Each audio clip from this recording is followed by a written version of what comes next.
ఇంకా నాతో పాటు ప్రయాణం చేస్తున్నప్పుడు ఇంకా మరికొన్ని విషయాలు తెలుస్తాయి. నేను నేను నచ్చితే ఎంత బాగా నేను నాతో పాటు ప్రయాణం చేస్తారో, కొంతమంది కొన్ని నిర్ణయాల వల్ల ఎవరన్నా నాకు కొంచెం దూరం అయితే ఆ రకంగానే దూరం పెట్టేస్తారు. ఎందుకు నాకు ఒక బ్యాడ్ హ్యాబిట్ అది. మరి జగన్మోహన్ రెడ్డి గారి వల్ల మరి ఎవరి వల్ల వచ్చింది తెలియదు, కానీ జగన్మోహన్ రెడ్డి గారు కూడా ఎవరు నచ్చపోతే ఆయన లెఫ్ట్ సైడ్ ఉంటే రైట్ సైడ్ చూస్తాడు.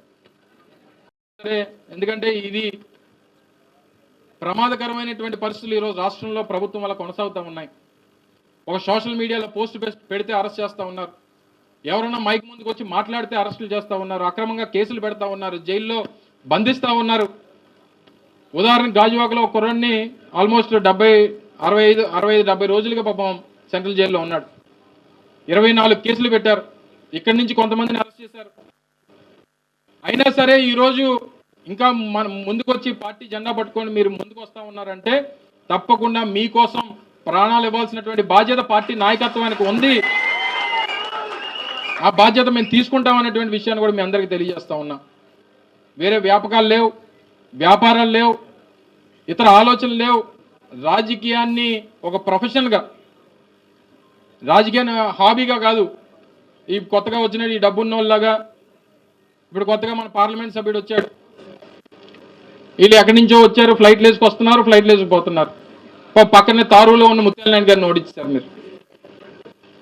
సో ఇప్పుడు ఈ టైప్ ఆఫ్ రాజకీయాలు వాళ్ళకి ఏంటంటే వాళ్ళకి ఒక హాబీ, వాళ్ళకి అవసరం, రాజకీయంగా పదవి అవసరం వాళ్ళకి. జగన్మోహన్ రెడ్డి గారు తీసుకున్నటువంటి నిర్ణయాలు ఒకేసారి తీసుకోవడం వల్ల ఈ పరిస్థితి మనకు వచ్చింది తప్ప, ఎందుకంటే వ్యవస్థలో తీసుకున్నటువంటి మార్పులు ఏది కూడా ఒక్కసారి అన్ని అందరికి ఇచ్చేయకూడదు. అది నేర్పించింది మొన్న ఎన్నికల ఫలితాలు. కలిపి ప్లేట్ మొన్న ఈ సంక్రాంతి పండుగకి 256 రకాలు ఎట్టిసాడు ఎవడో అల్లుని పిలిచి. ఆడికి ఏడనిపిస్తుంది, ఇంకా అన్ని తినేసి ఇంకే స్పెషల్ ఉంటుంది. ఒకసారి ఒక రకం పెట్టామనుకో మళ్ళీ అత్తారింటికి వెళ్ళాలనిపిస్తుంది. 250 రకాలు ఒకసారి పెట్టిస్తే మళ్ళీ ఇంకేటి ఎడుతుంది అత్త. ఆ పరిస్థితి మొన్న వచ్చింది మనకి. అన్ని జగన్మోహన్ రెడ్డి పెట్టించాడు, ఇంకేటుంటే పక్కింట్లో నేను ఎడుతుంది చూద్దామని చెప్పి చంద్రబాబు నాయుడు తిరిగిపోయారు. ఆడు ఆగిచ్చాడు, ఆగబెట్టుకుని తోచుకోమని పొమ్మన్నాడు. సో ఈ పరిస్థితులు రాష్ట్రంలో ఉన్నాయి. సో తప్పకుండా అంటే కొంత కంపారిజన్ కూడా, ఎందుకంటే 15 సంవత్సరాలు మీరు ధర్మశ్రీ గారితో ఆయన సమన్వయకర్తగా మీరు ఆయన నాయకత్వంలో పనిచేశారు. చిన్న చిన్న వ్యత్యాసాలు ఉంటాయి. ఇంకా 4 సంవత్సరాలు ఉంది, ఇబ్బంది లేదు.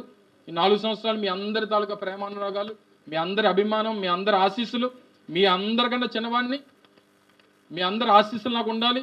తప్పకుండా ప్రతి గ్రామానికి, ప్రతి ఇంటికి, ప్రతి ముఖ్య నాయకులు, మనం ఇంపార్టెంట్ ఏంటంటే ముందు మండల మీటింగ్లు, తర్వాత గ్రామస్థాయి మీటింగ్లు, ఇవి అయిపోయిన తర్వాత మండలంలో ఉన్నటువంటి పెద్ద కుటుంబాలు, ఆయా గ్రామాల్లో ఉన్నటువంటి పెద్దల దగ్గరికి, వీళ్ళందరి దగ్గరికి ఇంటింటికి వెళ్దాం.